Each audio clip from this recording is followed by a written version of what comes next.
Yeah, it's literally about if you know the right people, you could be playing at Rands next week type thing. You know what I mean? Yeah. But now I could have been messaging Rands for the past year, but they still won't respond to me. But because you know a guy there, and then so. Catch me, I'll be on my mission. Catch me, candid for these lenses. Catch me, one day whipping in these benches. Catch me, catch me, catch me. Catch me, like we playing on. Roll one, hey, you gon' sing along. Hey, sip some, hey, you gon' get your dance on. Catch me, catch me, catch me, yeah. Drowning in ambition now. Welcome back, ladies and gentlemen, to another episode of Couch Creatives. I'm your host, Quaide Hendricks, also known as Quaide, and I'm here with another incredible couch potato. You laughing, bro? You're not a couch potato. Eh? I barely have time to sit on the couch nowadays, bro. And now you're on the couch for relaxing and chilling. This is the first time I'm getting to sit properly in a very long time. You're always up behind the decks. When do you even sit down? This must be a very big occasion for you to finally relax. To actually like sit and okay, now you know what? Now I can just be here now. Now you can just breathe. Yeah. No crowd to like keep you up in the ground, keep you busy all the time. You know what I mean? I'm just chilling now. Yeah. That's good. Yeah. Hey, Joshua Motors out here. Guys, this is Joshua Motors, aka DJ Motors. Mr. Motors. Here we go, sir. So no DJ, you want to be exclusive? Huh? Yeah. You don't want to take the DJ in, put it in. You want to be Mr. Motors. Funny enough, I used to have a DJ name. My previous DJ name was DJ MX14. So that's a mouthful, bro. Yeah, you know what I mean. But it's completely different to your whole. It's completely different. But shout out to my boy Shani J. He told me, like, you know what, in order for you to grow your brand, your name needs to be, like easy to, like, say, you know what I mean? Like, because imagine you in the crowd and you're like, MX14, we wanna party. Yeah, that's a bit too much. It doesn't sound. It sounds like you play Call of Duty. You know what I mean? So he told me, like, look, in order to grow your brand, really, you need to, like, take, like, stock of, like, okay, you have to have, like, a strategy. Because at the time, my TikTok was boosting a lot. And on my TikTok, I went with Mr. Morris.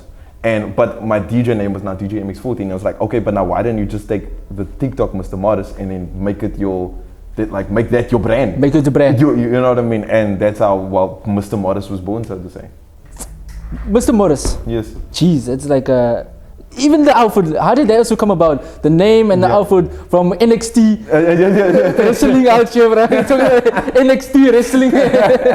So basically, funny enough, the one day, like a little backstory, like I always enjoyed wearing formal wear. We're out here being formal. Yeah, no, we gotta be professional. You gotta be professional, we're out here. You know what I mean? How'd you go to church? We have Pastor Morris. Would you ever DJ in church with him? Be like, playing Christian songs, mixing it together with the aunties and uncles. That'd be crazy, man. It'd be crazy. Okay. But funny enough, I was speaking about church. So the one day, I dressed up to go to church. So either I would go to church on a Sunday or go to church on a Saturday. And yes, I go to church, people. No, yeah. For you say don't go to church. But I pray for your sins before you go to group. Saving the people. Yeah, I'm saving the people before they. Chicken was have holy water there. Just shoot it to the crowd. Yeah, you know what I mean? Like, champagne showers. but yeah. So the one day I was like, you know what? I feel like dressing up, man.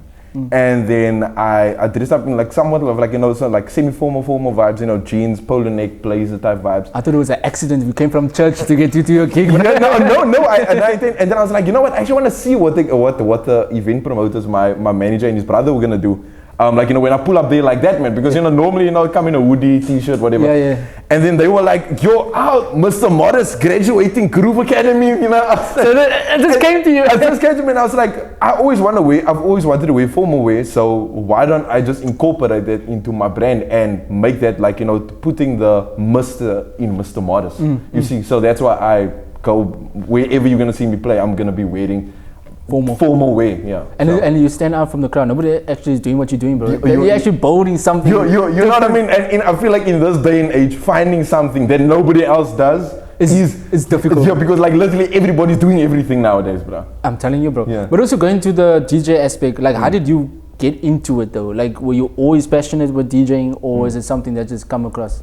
Well, for me, funny enough, I've been like into music like from a very young age already. Fun fact, I've been playing drums since I was 3. Hey, So the church, no? I had actually a stint at church. But yeah, no, I never really took it seriously in terms of like reading music and stuff. But when I was going to drum lessons at school, the drum teacher would often tell me like, I'm playing stuff that university people can't play. But it's like, but I play it from I hear it and then I can play it. Not like if you're gonna give me the sheet music for that, then I'm lost and I don't know what to do. But ever since then, like I've always had a passion for music, and I don't know if this counts as DJing or not, but I always thought, like I always used to mess with like the volume dial on my radio. You know what I mean? And used to turn it soft and louder. And I was like, oh yeah. You were already playing with the knobs. You know what I mean? I was like, oh yeah, we're getting lit. So Play with the knobs. That's the only knobs you playing. No. We keep it holy here. Hey, if you have a dirty man, if you're thinking what I'm thinking. But yeah, so it started there, and then my cousin, he introduced me to like the whole DJing aspect, because I've always like was fascinated by DJs and like what they do and stuff. And then he introduced me to virtual DJ, and then I took it a step further. English, no? Yeah, the English one. It's been a long day. I took it a step further, and I did some research like to find out like where I can learn how to DJ, whatever. And then I came across Q DJ Academy, and the rest is history. They taught me everything that for free. Oh no! Obviously not. Okay. I had blessings, no? Everything was aligned for you, one step into another step, from knobs to virtual DJ. No, facts. And they really taught me everything that I know, and I feel like the way that they structure their syllabus is that they teach you everything. But I feel like it's like that in every creative industry or in creative.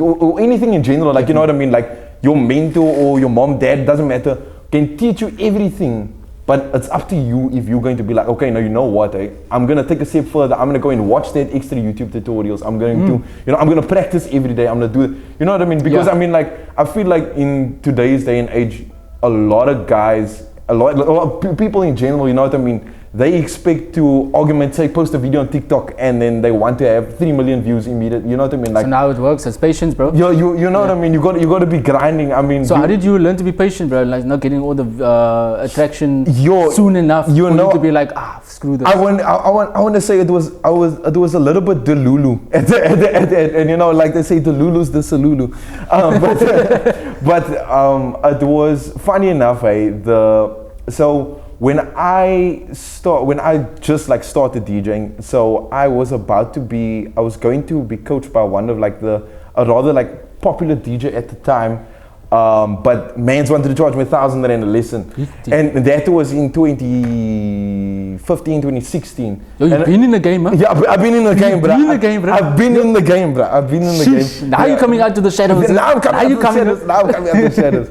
But yeah, so then you wanted to charge me like 1,000 rand or something like that a lesson. I was like, that's a bit crazy, that's a bit. But listen, there's once a month. That's DSTV. That's premium. You know what I mean, Brian? I was just like, okay, now that's hectic. But then, funny enough, I prayed that exact night, and I was like, look, God, if this is meant for me, then I want this to show me like that this is meant for me. And then funny enough, then my mom a few days later showed me like, oh, look here, here's this thing called QDG Academy, and then boom, Bob's your uncle. Do you know what I mean? I get you. So also, Mr. Morris, how do you stay stylish every gig, bro? Like, don't you run out of clothes? That is a real thing. That is a real thing. But you mix and match. Because it literally is a real thing. Because I had one of my one of these teachers I really look up to, Kremlin. He asked me at one of the gigs now, I think it was like last week or the week before. He's like, "Wait, bro, how many suits do you actually have?" And I was like, "I have 4, but I mix and match." Sometimes I don't always wear a shirt, but the one time I wore a golf shirt, And the hate that I got from people, they're like, why are you not wearing a shirt? Why you wearing t-shirt? Why are you wearing a golf shirt? Like, you're betraying us now. You know what I mean? You want to see the full package? I was just like, okay, I'm never gonna wear a golf t-shirt again. How dare you? I was just like, you came here to see the whole package, not the half ass. I was like, okay. I'm not attacking. Okay. but yeah. Okay, cool. So out of all the years you've been in the game, in the industry, like what was the craziest thing that you encountered, bro? Okay, what in terms of crazy, what do you mean crazy? Because I've have you seen any like weird stuff? No, but I'm a DJ. I see everything. I see everything. I mean, speaking of it recently, most recently, Did you do any weird stuff to get a gig or something, bro? Oh no! Oh hell no! So now what's the name? I was performing at this one club, and now the DJ booth is quite high. And I could obviously not oversee like the whole crowd. And I was talking to this one person that was next to me, and I saw I just got like a glimpse of this one girl there, and I could see like now she was like really enjoying herself, man. You know what I mean? And there was obviously there was another guy dancing behind or whatever. I was like, okay, cool. Then I was speaking to the person next to me. Then I looked back. Girl was they were full on make out, 50 Shades of Grey type thing was going on there. I was just like. Were you not focusing on your dicks? No. Or were you like rubbing the dicks too hard, right? Too hard there, right? Were you like scratching that dicks like, yes, man, give me some action over there, man. Come on. No, I was just Play like, that knobs there. I was like, just turning that knobs. Turn it up. I was just like, does your mommy know that you do that stuff? Does your mommy know you do that stuff? Because Hey, don't act innocent. You are like wanted to get in between that. Huh? No, bro. You want to be the sandwich. You want to be the meat in between. For me, like PDA, like to an extent, yes, but like full on like making out in front of like a bunch of people type thing, nah. Like I mean, holding hands, kiss on the cheek, whatever, yeah, that's cool. But yeah, the full on making out, then, that's not for me. Like, look at if you are my woman, I'm gonna make sure that people know that you're my woman and that you're with me. But I'm not gonna now full on like, okay, look here, we're gonna 50 Shades of Grey in this place type thing. Yeah. So yeah. Hectic, brother. Yeah. Jeez, you've been through scene and most of. No, that's not even everything. There was this one time where I got threatened by this one girl, and she told me like, Jeez. If you don't play my song now, I can see all my bracelets sitting there now. We're gonna come and we're gonna move you. And bear in mind, at that time, I was 16, bro. Jeez. I was 16, bro. 16, how old are you now? I am turning 24. Damn, bro, you've been in the game, bro. Yeah, but I've been in the game. What is a 16-year-old doing in an underage club? I mean, what are you doing at 18 we gotta grind from day one, bro. Okay, so you've been grinding, focusing on just purely DJing, no other. I actually do. I'm a barber as well. I do producing as well, and my daytime job is I do accounting. So hectic, huh? Yeah. So you're fully fledged accountant. Yeah, I'm. Well, the funny thing is, are you like CA qualified? Well, that's just the thing. I never studied accounting at all. The flip, this guy's just handing your books and he doesn't have the qualifications. No, but I'm in charge of people's payroll and stuff like that, bro. So this guy. Yeah, no. You don't need a certificate. You don't need a certificate. No, the one funny and the crazy thing of like how I got my job was that my current boss, he was one of my clients who was a haircut, and then he told me like, look, Josh, I need somebody because his current employee at the time, he left and he needed somebody to now obviously replace him. Obviously, he had to teach you the. Yeah, but now obviously, I told him like, look, I don't know anything about this. I've never been. And so he was like, don't worry, I'm gonna teach you everything that I know. And Mans has like 20, 30 years of experience. Like he was head of Old Mutual, head of Momentum, head of Who's this different manual? What's going on? He's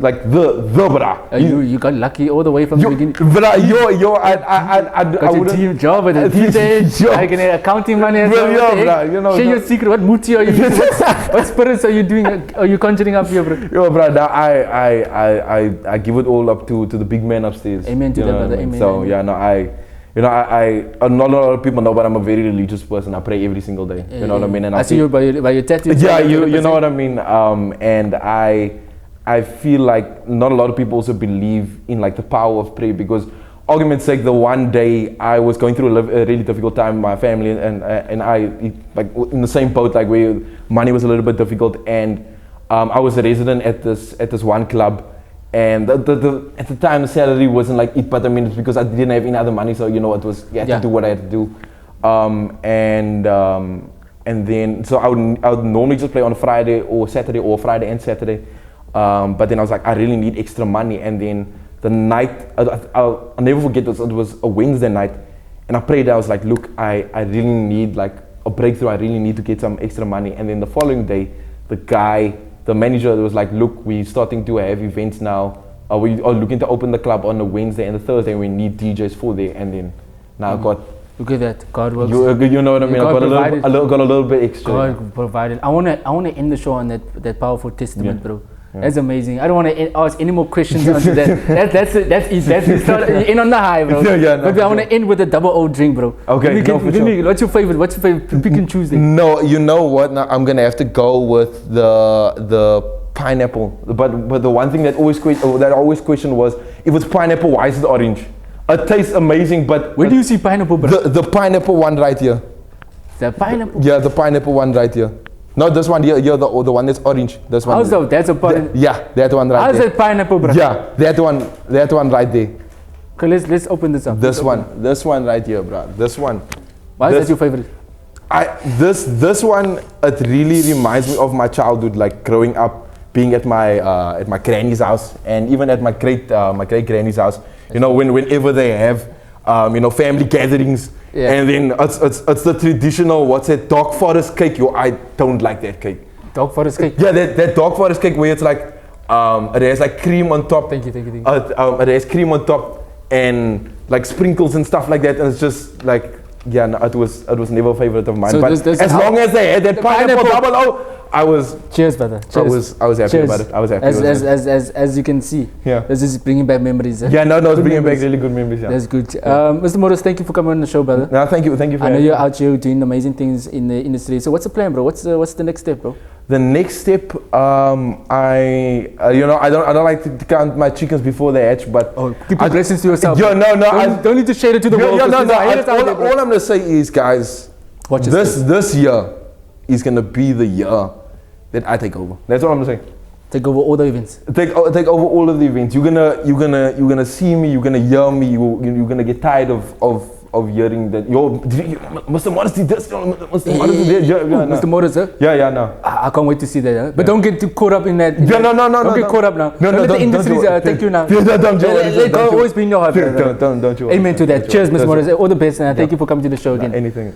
With that being said, I'm your host, Hendrix. I can't even speak. I'm speechless by this guy. It's making me he's turning my knob down. Anyway, guys, I'll see you in the next episode. Cheers. Peace. Sip some, and you gon' get your dance on.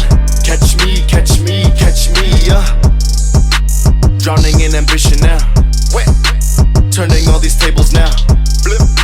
Burning all these bridges down. Lit. Catch me, damn. Catch me.